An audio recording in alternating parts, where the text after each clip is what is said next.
1, 2, 3, 4, 5, 6, 7, 8, 9, 10. Royal Blue Podcast Soundcheck. Wednesday show live. 1, 2, 3, 4, 5, 6, 7, 8, 9, 10. Royal Blue Podcast Soundcheck.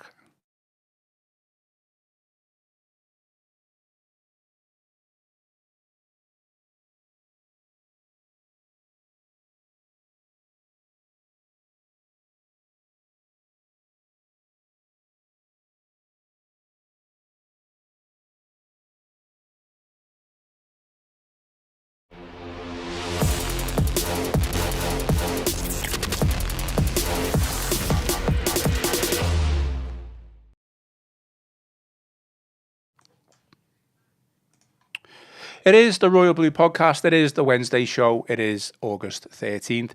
We are live on the Royal Blue YouTube channel. I am your host, Ian Croll, and joining me in the Royal Blue studio today to talk all things Everton, we've got Connor O'Neill. Connor, how are things? All good? All good, Ian, yeah. Enjoying the sunshine. I'm looking forward to the start of the new season. Bit of a skip in your step after yesterday's news? Yeah, I mean, we'll get on to that, won't we? But I think if any Evertonian hasn't got a little bit of spring in the step today after yesterday's news, then I'll be disappointed.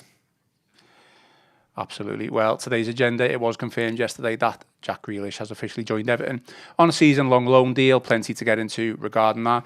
Really interested to hear Connor's thoughts on this deal. Really interested to hear everyone else's thoughts as well. So on the live stream, get your comments in, get your questions in, and I'll read them out as we go on. Connor, do you know what else I'm interested in? What's that? I'm also interested in our new official sponsor, NordVPN, and what they can offer our audience if they sign up to the NordVPN plan. NordVPN are now the official sponsors of the Royal Blue Podcast. Sign up today via the link in the YouTube or podcast description and get a whole range of benefits with our promo code discount. Benefits of NordVPN's plan include protection from viruses, malicious malware, and phishing sites, and one plan can be used over 10 devices. Connor, have you ever been hacked? Ever had to deal with anything like that? I haven't myself, but I know people have been hacked, yeah. Well, they should have had NordVPN then, shouldn't they? They should have, yeah. I'll be recommending it to them next time I see them. That's what we like to hear. On board with Nord? Are you on board with Nord? Of course. Nice to have a sponsor, isn't it, the Royal Blue Podcast? It is. It allows us to do these shows on a regular basis. So to get the best discount off your NordVPN plan, go to nordvpn.com/EFC. Our link will also give you 4 extra months on a 2-year plan. There's no risk with Nord's 30-day money-back guarantee, and the link is in the podcast episode description. As always, give the video a thumbs up, drop us a like, and if you haven't already, please subscribe to the channel. Your support is greatly appreciated. Connor, let's get into things quickly. There is only one place to start, and that is Jack Grealish has joined Everton on a season-long loan from Manchester City. The move was signed off after the 29-year-old completed his medical, and the clubs reached an agreement that includes an option for Everton to make a permanent fee of £50 million. What are your thoughts on this deal? It's great, isn't it? I think at the start of the summer, when obviously Grealish's name was first mentioned, I think it was a bit of a, not pie in the sky as such, but people were a bit like, he's not going to come to Everton, is he? He's going to have a lot of offers on the table. Would he want to come to Everton? There was all that doubt and that bit of a linger. But obviously when it come out over the weekend that Everton were closing on, they're taking big steps forward, then obviously the news breaks on Monday that basically they've done a deal and he's going to undergo a medical, and then when it's confirmed yesterday, it's just superb, isn't it? He's the high-profile, talented player that we all wanted to see Everton sign this summer.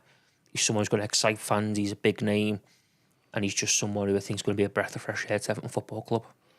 Absolutely. I think you're right. I think earlier on in the window, obviously even when he was linked, he was still being linked to the likes of Newcastle, Tottenham, maybe a return back to Villa, even abroad. I think Everton, from our point of view, it was kind of a let's hope this happens, but let's wait and see.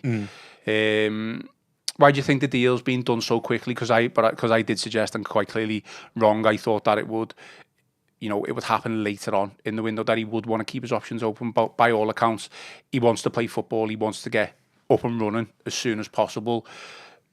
Everton may not have been his number one choice, but clearly his number one choice in the respect that other clubs were just hanging around, and he obviously felt wanted by David Moyes and Everton. Well, I think you're all right on it, because I was probably guilty of this as well, of thinking he'll probably end up moving to Everton towards the back end of the window, because he might not have many other places to turn to, and we'll be the only club still there, kind of waiting for him in the wings.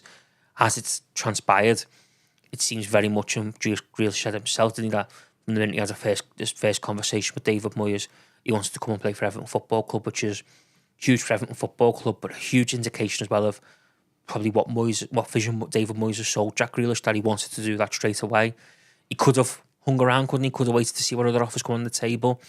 Could have played hardball, but it's quite clear that the reason this has been done, and it's been done so quickly, is clearly Everton wants to bring him to the football club, but Jack Grealish also wants to become an Everton player, and wants to become an Everton player sooner rather than later.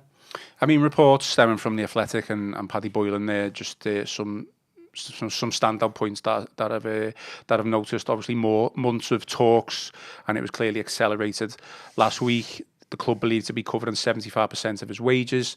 Is that more than what you thought the club would do? Because I think a lot of people thought if he was on £300,000, it would be £150,000 or something like that. But I think you've got to be realistic, haven't you, in today's world? And, you know, he's a high-profile, very good footballer. High-profile and very good footballers don't come cheap. So I think no matter what type of deal Everton would have gone into, they'd have had to pay a large chunk of his wages. It's a big financial commitment, but it's one that obviously the football club think is willing to make, because they obviously look at Jack Grealish's ability and what he can do, and think, you know, he's got everything and more that David Moyes needs in his side right now. And a chat obviously from David Moyes seemingly convinced him to join, but I think it's worth mentioning as well, that is the first time I've seen us sign a player, whether it be on loan or not, that has had a welcome like that. I mean, we've got the stadium and the facility to be able to do what we've done. His name was up in lights. The interview was done at the pitch side. I'm sure the weather helped with that for the last couple of days. But I'm sure he hasn't just come because of Hill Dickinson Stadium. I know he was asked about that in one of his interviews, and he said, "Listen, this is a spectacular stadium, but it's got to be an enticing aspect for players to come now." And like you say, his name up in lights, that got to be impressive for him. Yeah, it's you know, we all come away, didn't we, on Saturday from the Roma game, you know, it's the start of a new era. And it feels like we've got a sign through the door, which does kickstart the start of that new era. You know, does mean that Everton mean business, and they want to get the best players they can playing for the football club, which is something that we haven't been able to do in recent years. I think the last time you probably felt excitement like this was around James Rodriguez, when he signed. But obviously that was massively clouded because it was COVID and people weren't going to be at the games, and, you know, we were all watching from afar. And it's difficult to get excited about that one, wasn't it? Yeah, but you looked at his CV and what he'd done and what he's achieved, and you know, and then obviously after a couple of games, we all realised, you know, we had a player in our hands with Grealish. You know, I mean, I don't think I'm wrong in saying this, but you know, when we walk around the plaza before Everton's first home Premier League game against Brighton a week on Sunday, you suspect that, I would say, for every third child you see, he will have an Everton shirt with Jack Grealish on the back, because he's that type of name, he's that type of, you know, figure. People know who he is, and it all just ties in, doesn't it, of the new Everton that we want to see. You know, we all spoke about vision, haven't we, and what we want to see as a concept and stuff. This fits the vision of what we want to see. Everton bringing the best players they can to the football club, using the stadium as a selling point, because it should be used as a selling point, because it's absolutely superb. And yeah, it's just the big thing for me around this is the excitement that it's brought, and the buzz and the anticipation, and that hasn't been around the football club for a long time. You know, we spoke about the start of the show, spring in your step. When was the last time Everton, you know, people got genuinely excited by an Everton signing? It's probably been James, and before that was probably Lukaku when we got him on a permanent. You know, we're talking what? I'd probably 10 years maybe. You know, so we've had two signings in 10 years in which people have got excited by and looked and thought, my God, we've got a player in our hands. This time, you know, it's happened again, and you've got to hope now this is the start of many more to come. And you know, the fact that we've managed to get Jack Grealish in opens the door for us to get more players in throughout as time goes by. You're not wrong over James Rodriguez. I just think that I would probably disagree in the sense that it's Lukaku for me, because of what was going on around the club with Lukaku, and obviously the new manager came in at the time, Martinez. There was a real buzz around at the time, and let's face it, Lukaku delivered. Well, I don't care what anyone says. Lukaku delivered with his. So I mean, when we got Lukaku on a permanent, obviously because he got a deal on loan, hasn't he? But even that was a loan deal at the time. Even that was huge in itself. I think Grealish obviously is a loan deal. James was permanent. without going off on a tangent, COVID was such a surreal time. Yeah. You weren't able to enjoy Hammers for what he really Well, only select few was. people ever saw him in the flesh play live for Everton, didn't he? Which is, you know, obviously Phil Kirkbride, Chris Beasley and Adam Jones in them. Select few, obviously, you know, two of them who covered Everton during the COVID period. But I know what you're saying. You couldn't, you know, let's face it, we're all going to be on Grealish watch, aren't we, if he starts against Brighton. We'll be on Grealish watch if he starts on Monday night, but certainly that home game. And I think as well, it's just more like, you know, I know in the past, I've spoke on this show about it to Paul Wheeler because he's got 2 young kids. It's having that name, isn't it? It's having someone with the name and you know, the stature that Jack Grealish has got. You know, people know who he is. People want to beat Jack Grealish. People, you know, people have that like, my God, we've signed Jack Grealish. We just haven't had that, have we? You know, because even the, you know, I think Richarlison morphed into a figure of that stature. But when he joined, obviously people were a bit apprehensive around the money we paid and stuff like that. He kind of morphed into that. Whereas Jack Grealish has walked through the doors as a superstar because he is a superstar. There's no doubt about it. He's a superstar. I noticed that you were on Twitter, was it yesterday or the day before, talking about Jack Grealish, and your tweet said, he's signing number 6 of the summer. He's signing number 6 of the summer, who said all the right things in his first interview as an Everton player. But the biggest thing that Jack Grealish's arrival has done is create the type of excitement and optimism that has been connected to the club for some time. I'm not used to you being this positive, to be honest. It's what Jack Grealish does to you, isn't the arrival? I just think as well, the big thing was after Saturday, it was the perfect boost because obviously, I mean, I've been quite fortunate that I've been to one of the test events, so it wasn't my first time on Saturday at the Hill Dickinson. But you went and obviously seen everyone around and the buzz, and you know, for instance, my granddad went for the first time on Saturday, and you know, just the buzz and you know, you get there and you get an applause, and you know, everyone's milling around and people looking for the stones on Everton Way, and you know, the excitement, and then the team comes out and we play. And there was some good parts of Saturday, but there was also a lot of parts where you thought, we've got a long way to go here. And, you know, I was talking to someone after the game on Saturday and they said, we've got a great stadium, we just need to get a great team to play in it now. And I'm not saying people felt flat or dejected leaving, because I think people were just blown away by what they'd seen and what they'd witnessed. But I think people come away a little bit like, oh yeah, but we're still a little bit short, aren't we? You know, like we've still got a few vulnerabilities, and, you know, after we made subs after an hour, we took some of our better players off. I think we all lost. We can all admit we lost our way. Yeah. Could have lost in the end by more, if we're being honest. Some heroic defending, some good saves by Jordan Pickford. So people kind of come away and think, oh, yeah, we still got a long way to go. Still areas that we need to improve. But then to get this news on, you know, Monday that it was close, and obviously for it to be done and confirmed on Tuesday, I think just gives everyone that another boost again. You know, they were there on Saturday. They've seen the team. And yeah, you know, we have still got longer ways to go, but the club are doing all they can, and again, bringing the best people they can to take us forward. Yeah, just very quickly on that, we've discussed the Roma game at length, but I did think the exact same. I thought this is a world-class stadium, but the team is obviously lacking. But, you know, that's not going to change overnight. The stadium took 3-4 years to build. I'm not criticising what you're saying, anything like that. What I'm agreeing with you, I'm saying that's going to take another 3-4 years to match up to what the stadium is. You never know. We might, you know, get off to a fantastic start this season. Expectations are probably going to be high now that we signed Grealish. Could we, you know, push on for a bit of a, you know, a Europa Conference, Europa League run? That would be amazing. But in terms of matching on the pitch what the stadium is going to be able to bring over the next couple of years, we're way off. But this is a good start, like you say, spring in our step. And I just think, like, you know, like I say, everyone coming out and thinking that and saying that. I think it's fine to say it. But then now we backed it up by going and getting a world-class, someone who could be a world-class player on his day in, you know. Yeah. And that's where I think, that's where you do get excited, because you do think, this is, you know, we mean business here. You know, we're here to have a go and we're here to improve. And, you know, and that's where I do think you get that little bit of excitement, that little bit of optimism, because you think things are slowly but surely starting to fall into place. And that's important. I mean, within the blink of an eye, I'm not saying this is the case, but it's almost the case, because there was a lot of, you know, discontent, not a lot, but some discontent of the window and how slow maybe it had been. I think we got off to a good start, to be honest, and then it slowed down. But in the blink of an eye, this loan signing of Jack Grealish, it's almost made Well, the two this week, the two we made. Yeah, okay, let's include Dewsbury Hall on that. Because I thought, I don't want to go back, but I thought he was really good on Saturday for an hour. Oh, listen, he was the Royal Blue NordVPN man of the match. Listen, Glad we can agree on something there.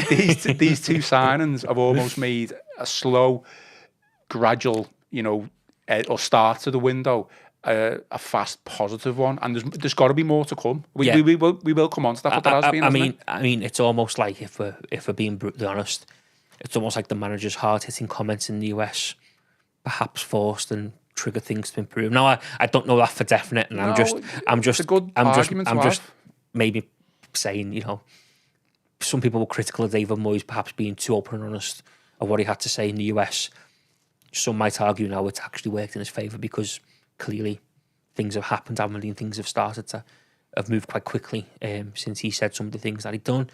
And look, I don't think anything he did say, though, Everton fans, I didn't disagree with anything he'd said. I thought and I was quite refreshing to, for him to be honest and say, we've not got the players in, we've got work to do. Interesting as well, another side point, Joe Thomas spoke to him after the game on Saturday and he asked him about the squad, and I think Moyes gave a short but rather sharp reply of, we've still got work to do.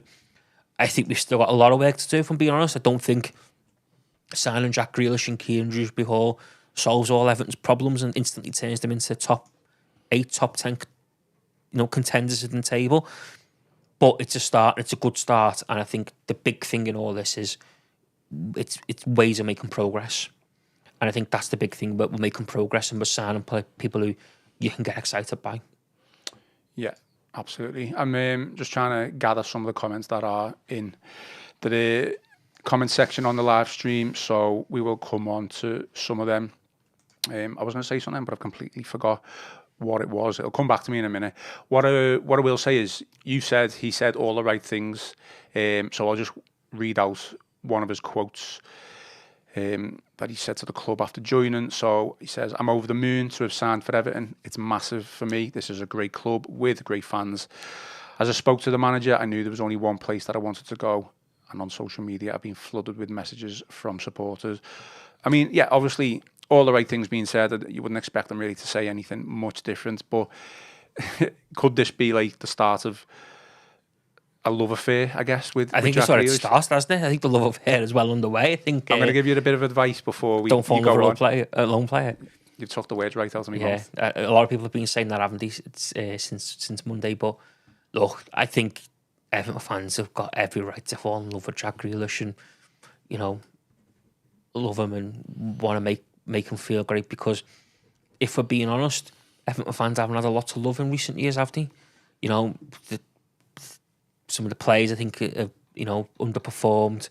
The league positions haven't been great. No one really fell in love with the manager, and Sean Dyche did for so long.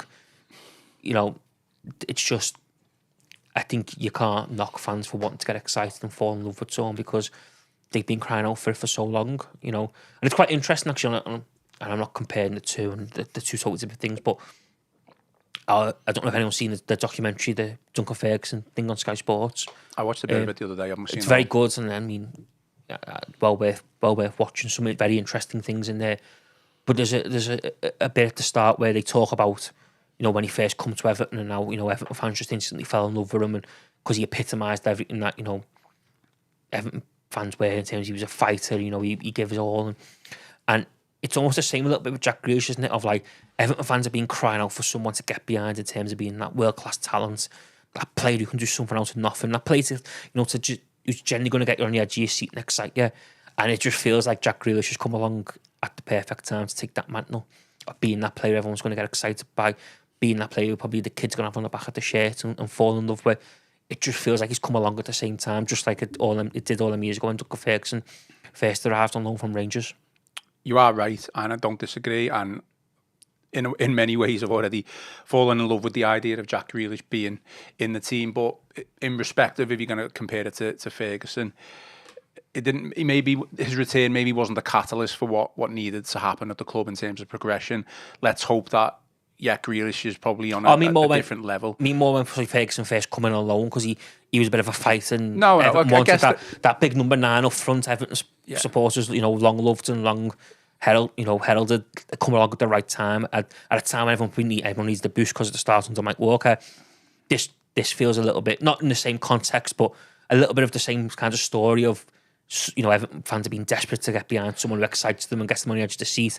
And along comes Jack Grealish, who does exactly that. No, I know, but my point is being that it's got to be all about the collective as a team. It can't just be about the individual. No. We've got to let Jack Grealish flourish. We'll come on to this in a sec, but there's obviously a lot of talk about Guardiola not letting him be as free as he needs to be. He's within this structure of how Manchester City want to play with regards to tactics and the approach that City, entered games and stuff like that. And it's obviously served them well because they've won a lot of trophies. I think I'm all for Jack Grealish for this kind of like free role and to free spirit to kind of do what he wants and stuff like that. But it can't just be for the benefit of Jack Grealish. It's got to be for the benefit of the team. Yeah, but I don't think David Moyes is going to instantly turn around and say, go on, son, you won't play where you want. You have to follow tactical instructions. Yeah, don't defend. I think we all know David Moyes is not that type of manager. And I fully suspect David Moyes will have told Jack Grealish straight during conversations they had to achieve become an Everton player. I don't for 1 minute think, Jack Grealish has come to Everton on the expectation that he's just going to do what he wants when he wants, and David Moyes is going to let him do that because, David Moyes is no fool and doesn't suffer fools. So no. I can't see that. I think there will be an element of a lot more freedom for Jack Grealish in the way Everton are going to play, but I think he'll still be told to put a shift in for the team, and he'll have to pull his weight. Listen, if he scores goals and contributes to assists and it makes Everton win, he can do what he wants. Well, that's the thing, isn't it? It's all about the start. If he starts well and he puts himself as one of the key players, he will start getting that bit of thing of, go and do what you want, go and do what you want. That's the key reason why he wants to come to Everton so early in the transfer window, isn't it? Rather than just wait till deadline day to see what happens. I've remembered what I wanted to say, by the way, just when you were talking about Moyes' comments and the controversy around that. I actually didn't necessarily agree with it at the time because I felt like it was a show of not unity with the recruitment team. I do think you're right. Maybe it has sparked a little bit into gear.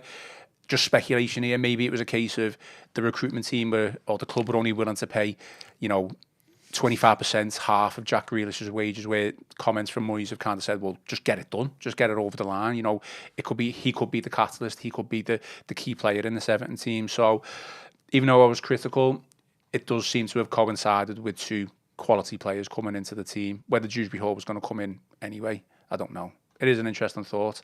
It could be a case of putting two and two together and getting fired, but it just feels very interesting that he spoke so openly and publicly about how things were going. And I don't think it's like we've overpaid on Dewsbury Hall either just to get him in. I think what we paid for Dewsbury Hall was a good fee. Probably maybe, if we're being honest, underpaid a little bit in today's market, if we're being honest. So, look, the Jack Grealish stuff as well was probably a lot on him, wasn't it? Grealish himself, because like you say, he could have just sat on the couch and thought, I'll give it to the final week, see what more offers I get. He was talking Napoli, wasn't he? Atletico Madrid, places like that.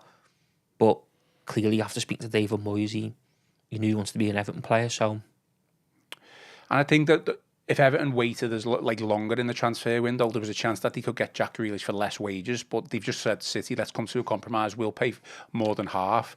I think geography probably comes into it as well, doesn't it? When you think, he can ultimately play in 4 matches between now and when he might not have played if he waited till the end of the window. Could be a difference of 6-7 points. Because could play at Leeds, could play against Brighton, could play in the League Cup tie that we're going to have some points at the end of August, and he could play at Wolves.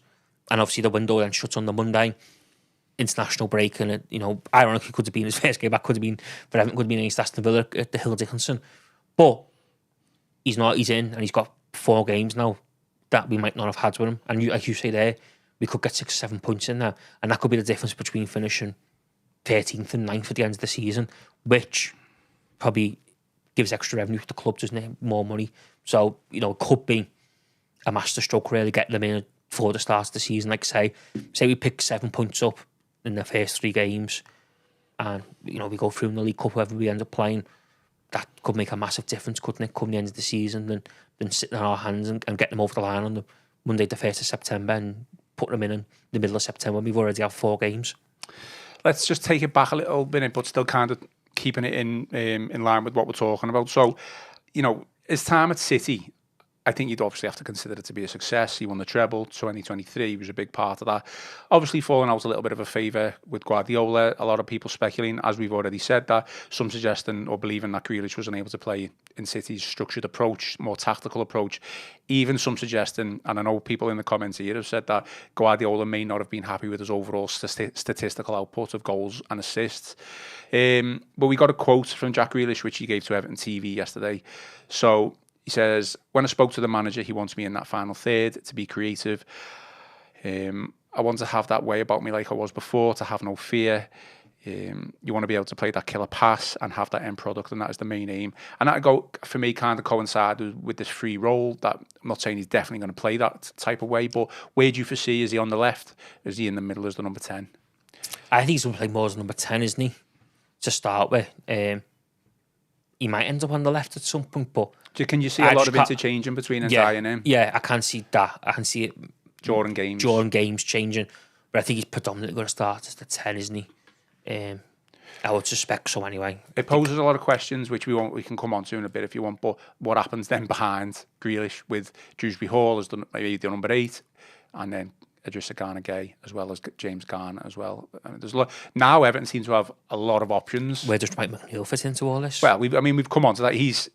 I don't think he fits into it at this moment in time. Yeah. But in terms of this time last year, he was the most creative player Everton had. So it just shows, doesn't it, how things can change. Well, I'll tell you where he fits into it at this moment in time, on the right wing, because we haven't got a right winger as such. Yeah, but he's not. Listen, I know what you're saying, but if he was going to play, he's not getting ahead of Ndiaye, and he's not getting ahead of Grealish either. Do you know where I think he could end up? He could play left back. Left back, yeah. You've just been listening to Joe Thomas. That's what Joe Thomas said. Left back. But then I did think it was big. But he played against Villa as left wing back, didn't he? I did think it was a little bit telling on Saturday that Coleman coming up left back for the last 20 minutes. I thought that was is that maybe an indication for what could to come on Monday night? I think, the old experienced head in there to start things off. Coleman's not playing 90 minutes. I don't even think he's playing 70, 80 minutes. No, but it's just to start with. I mean, we're getting off course. No. I'll tell you what. Let's go back. We've got Friday still about Leeds United in the lineup anyway. So back on track with Grealish. Are you any concern whatsoever with his overall statistical output in terms of stats? Listen, I know he hasn't played that much over the past 2 seasons, so I don't want to go into that. I think it's a fair enough judgment to say you can't judge him on the past 2 seasons. I'm going Premier League treble winning season. Treble winning season regardless whether it's Premier League. He played 28 games in the Premier League, 5 goals, 7 assists. Champions League, 13 games, no goals and 1 assist. FA Cup, 5 games, no goals and 3 assists. Are those numbers low to you? Do they look low for a player who plays for City? What I would say is 13 games in the Champions League for a winger is quite a lot, isn't it? They do look low, but you've got to look at what he was playing with though and how creative that Man City team was. Yeah. Because we've said De Bruyne, didn't you? Rodri was chipping in with goals and assists. Bernardo Silva was obviously key part of that team. Haaland was scoring a lot of goals that season, wasn't he? So they do on paper they look low, but I think you've got to be realistic at the same time. I don't think what he was playing with and what he was against, and how many of them appearances did he come off the bench? Because they're not all starts, are they? I had that figure. They're just all their appearances, aren't they? So I think if he's come on with, for instance, if he's come on with 10 minutes to go and City are 3-0 up and they're just keeping the ball, well, that's a whole different thing to start in a game and trying to get ahead, isn't it, and chase. I had it on my phone. So that treble winning season was, I think it was like 4 or 5 substitute appearances out of the 28 Premier League games. Mm. Look, I'm not criticising it. I'm just bringing it up as a discussion point. I get what you're saying, but I think but them stats though are still significantly better than what Everton have been producing in recent years. Yeah, and what anyone at Everton's done in recent years. Yeah, absolutely, I agree. I think there's more probably to. People are going to shout at me because it's all about stats and your numbers that you produce, but there's more to Grealish's game than just stats and even the treble winning season.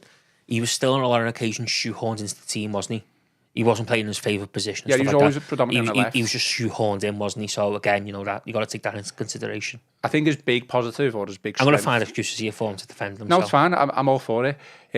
Winning free kicks as well. Yeah. At the end of the day, take-ons, creating space for penalties others. and stuff like that. Exactly. I mean, if you look at his stats, I've got the Villa stats here from the 1920 season and 2021. So 1920 season, 36 games, 8 goals and 6 assists. 20 to 2021, 26 games, 6 goals and 12 assists. So I know I haven't brought in stats from the Championship when Villa were in the Championship, but effectively that, those numbers and the way he played for Villa got him that £100 million move for City. And I guess what I'm getting at is, can he get back to that? And them stats in 1920 were a big reason why Villa stayed up. Absolutely. So you got to take that into consideration as well, haven't you? Where would they be without him? And again, it's the opposite end of the scale, isn't it? Because them 2 seasons together, Villa weren't the team that Villa are now. They didn't have the quality that the Villa have got now, were they? So it was upper end of the scale of he wasn't surrounded by such quality, but then probably at Man City he was surrounded by too much quality, if that makes sense. Whereas I think Everton is kind of in the middle of got a bit of quality, but not got the same level of quality as Manchester City have got. Just go to some comments then. So Mark Foster says Grealish is well worth a punt, an upgrade in quality. Ditto with Kieran Dewsbury Hall. He also says, Mark, City faced a low block virtually every game. It will be different for him at Everton. He has to be our primary number 10, and Kieran Dewsbury Hall is the number 8. I genuinely think that's how it's going to play out. I don't think you'd be too wrong with that eventually, yeah. Northern Matt says, signings have been great. Would love a bit of pace and someone who can put the ball in the net. I mean, I guess that's one thing that we still need, isn't it? The pace, and hopefully that'll come with the right wing. Yeah. We definitely the right winger. There's no disputing that. Sam Stanley says, made up we got Grealish over the line, but we really need to address the right wing. Now to give us some proper balance, I also feel we need fullbacks who get us up and down the pitch.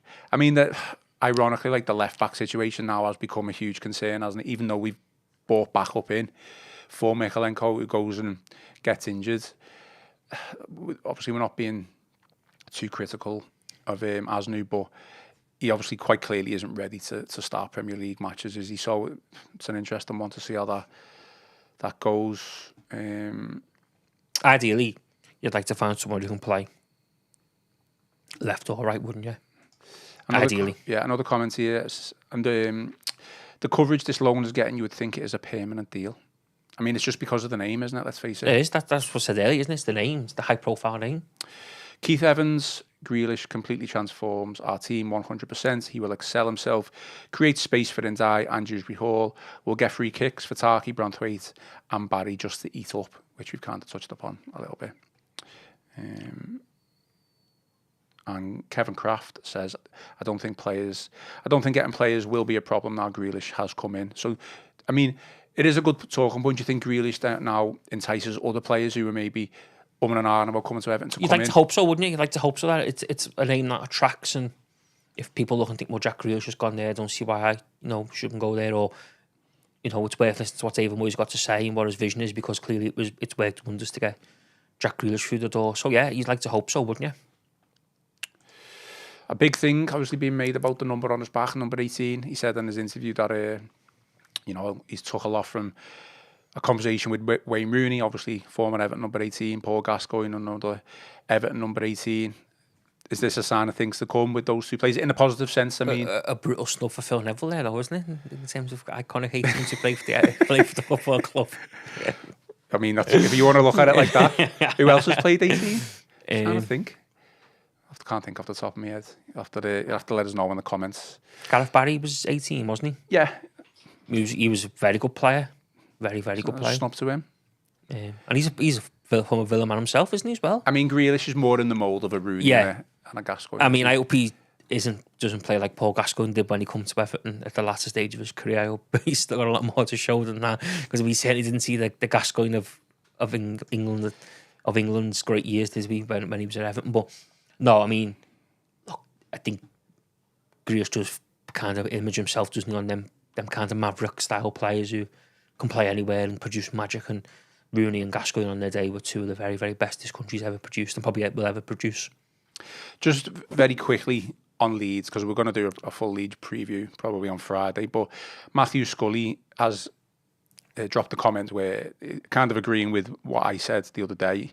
Ndiaye plays right wing for his country. It wouldn't surprise me just for Leeds if it's a Grealish on the left, a Kieran Dewsbury as the number 10, and then an Ndiaye on the right. Just for Leeds, I wouldn't be surprised. Why that wouldn't surprise me as well, because it means that he can get Garner and Idrissa Gueye in the team, and I think their experience and know-how will be a big thing, and that's why I said earlier about Coleman potentially starting at left back, just to have the experience, because it's quite interesting, because we're quite fortunate in the Echo office. We've got a resident Leeds United expert in Chris Walker. He's a huge Leeds fan, and I was talking to him actually this morning about it, and he was saying that defensively they've done quite well pre-season, but from an attacking point of view, there's still a long way to go, and they need to bring in a centre forward and stuff. But like I said to him, on Monday night, that all goes out the window, doesn't it? Because it's the first game, the atmosphere is going to be electric, and Everton have got to be up to the battle at Leeds United. They're going to probably put them under the pressure that they're going to put them under. And I just wonder whether what you say there is Moyes will think, go with the proven experience here, and let's, even if for the first hour we're just going to ride the wave and just see it out, and almost try and silence the crowds and put Leeds under pressure. And that's why I think he might go just again James Garner, just for that bit of steel. It wouldn't surprise me, and I think just because we're saying that now doesn't that's mean why I think Beto will play up top as well. Oh yeah, I agree with that. I think the lineup's going to develop over the next course of the couple of weeks. But I don't want to steal the thunder for Friday's show, so no, it's fine. You can have your say. Well, no, I think you are right. I think we might start the season in a different way to the way we end up playing come September. Well, we need a right winger in. Which let's move on to the to-do list. What's your to-do list now that Grealish is in? We need a right winger and a full-back who can play on both sides. A full-back can play on both sides. They're the two priorities, I think, next now, yeah. Defensive midfielder, a lot of people talking about that. I still don't think that's as much as a priority as what a right winger and a full-back who can play either side are. I still wouldn't be against us bringing in another centre-forward if we got the chance to as well. Schmitty's just not, shown enough maybe in pre-season. Get Schmitty out on loan, get him in the Championship, build a bit of confidence. Yeah. Let him just let him develop. If we could do that and bring in a centre forward, I wouldn't be against that. But certainly the two priorities are a full-back who play this side, which I know is hard to get because one often favoured the other. But I think Ashley Young done it quite well, didn't he, the last 2 years? And the top one is obviously we desperately need a right winger. It's clear for all to see. Striker-wise, I know your favourite player, Dominic Calvert-Lewin, is off to Leeds, so we won't be making a quick return to Everton, will he? No, he won't. It's good luck to the lads. Ironically, though, we play Leeds on Monday, which is just a bit mad, isn't it? 89th minute, certain Jack Harrison pinpoint cross finds Dominic Calvert-Lewin at the back post. I mean, Leeds fans are not liking Jack Harrison at the moment. And we all know what happens next. No. Connor, stay positive. You're the one who brought it up. I brought up Calvert-Lewin's gone to Leeds. That's all going to Leeds. That's all I said. And you ask any Everton fan or any Everton fan who's watching and listening to this what they're all thinking when they saw that news. Oh yeah, but that's just the Everton way. I mean, I came in this morning not knowing that news, and you told me, and I just, what did I say? Said something. Jesus Christ. I don't think we can repeat it because it might be a bit X-rated to start with. But put a beep. Yeah. Well, one of us already dropped an F-bomb on this show before in the past, so no more today. I think you're right in terms of to-do list. Right wings, definitely, it's got to be the priority. Right back as well. Interestingly, Maitland-Niles has been talked about. I don't know how serious that is, but he can play right back as well as defensive midfielder, so that could be an option.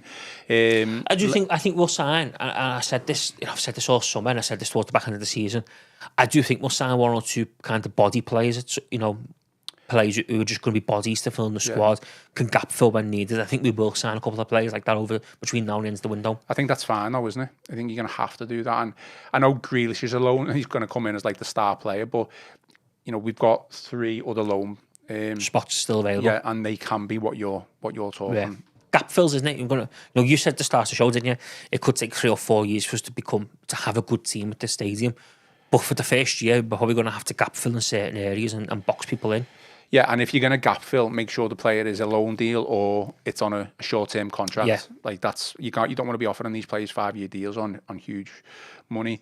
I know we got to finish off Connor and go in a minute, but just very quickly, Alan Stubbs, what a guy. night out Clearly, with whatever happened in Marbella worked wonders, didn't it? we know the answer to what Grealish told Stubbs is now, that he is coming, or that he has come. That must have been an interesting night out, mustn't it? I would have loved to be a part of it. I absolutely would have as well. Be great. I mean, that's the thing, isn't it? I mean, we're just all waiting now to see where Jack Grealish goes first for a pint in Liverpool.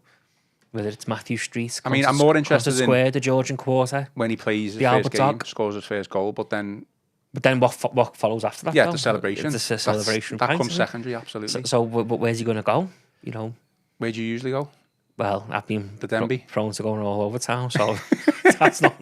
You catch me in the Georgian Quarter or Matthew Street any weekend, to be honest. Okay. He's going to be speaking, isn't he, out in town at some point? You suspect. And it's allowed. By the way. But if people start kicking off over it, then we need to seriously you need to give it a think, because of course it's allowed. Yeah, they're human beings at the end of the day, just like the rest of us. Do you want to? I don't think you're going to be on Friday's show, so do you want to give us a Leeds prediction? I know that's a tough one because it's still a couple of days away, but I think it will be 1-1. You've gone from way up here, positivity wise. No, I just think it's going to be a really tough game, and that's not because I don't think Leeds are a great team or anything like that. Just because of the nature of the fixtures. And Monday night, Ellen Rowe back in the Premier League. I remember saying actually when the fixtures were coming out, the two games to avoid if you didn't away from home apart from like the big boys were Sunderland and Leeds, because you just know that like the atmosphere is going to be so good and there'll be a real buzz and excitement and anticipation, and they'll be roared on in the first 10 minutes. We're probably going to have to weather the storm because they'll probably come out all guns blazing. But I think a point at Ellen Road in August would not be the worst result in the world. Okay. What about yourself? Are you on Friday? I'll give it till Friday when I've got a little bit more information about maybe who we know is going to start. Don't know whether David Moyes is going to do his press conference on Friday. We haven't had the confirmation yet, Saturday yet, do we? So that could be interesting.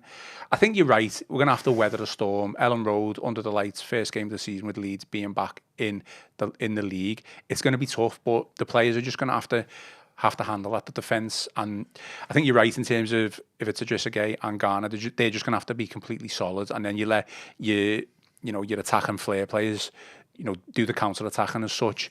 I think Beto, Barry, who starts, I think for me, I probably would give it to Beto. Yeah. I mean, you wouldn't be surprised, would you, if we go with a flat back four, Coleman plays left back, O'Brien plays right back, Tarkowski, Branthwaite, with Gueye and Garner in front of them, and we just plays like a solid six, and like you say there, kind of give Grealish, Dewsbury Hall and Beto a bit of free rein to play as a four in the counter attack, but them six just kind of sit in deep and try and suck up the pressure. You wouldn't be surprised if that was how we start, would you? I'm looking forward to it. Can't wait. Season starts on Friday. Yeah, officially. And then football is officially back by that point. So our weekends are taken up by Everton, basically. Our moods will be defined by 11 players and one manager. I guess the mood and where you go for a pint will be defined by Everton's results. Yeah. Whether you stay out or you go back home. Or our causes by Bramley Moore and what you're watching. Okay, any final thoughts then before we do shoot off? No, just get excited by the Grealish signing. Yeah, absolutely. Okay, just a final word for our sponsor, NordVPN. Remember to get the best discounts off your NordVPN plan. I mean, that in itself, isn't it? Just interrupting me for the sponsor here. That in itself is a big enticement for Everton's players this year. Be the Royal Blue. Get NordVPN. Be the Royal Blue NordVPN man of the match. Well, you should have. Yeah, exactly. Historical. It's a big thing. That could be a quiz question in a couple of years' time. Who's the first ever Royal Blue NordVPN man of the match? Unofficially, Dewsbury Hall, but officially it could be someone else because he got it. For a friendly, you mean? Yeah, so when it starts properly on Monday? Maybe we'll just start it properly on Monday then. I'm going to have to read this out again now. Hashtag Jack Grealish. To get the best discounts of your NordVPN plan, go to the podcast episode description box, which is nordvpn.com/EFC. Our link will also give you 4 extra months on a 2-year plan. There's no risk with Nord's 30-day money-back guarantee. Get on board with Nord, like Connor is. That is all for today's show. Please remember to give us a like and subscribe to the channel. Drop us some 5-star reviews on Apple and Spotify. Most importantly, enjoy the rest of your day. Enjoy the rest of your week. We are back Friday for a Leeds preview. And I think I'm going to do predictions for the season. So I might get you to send me predictions. Okay. We'll read them out. as well, seeing as that you're probably not going to be on the show. I've been Ian Croll, joined by Connor O'Neill, and this has been the Royal Blue Podcast.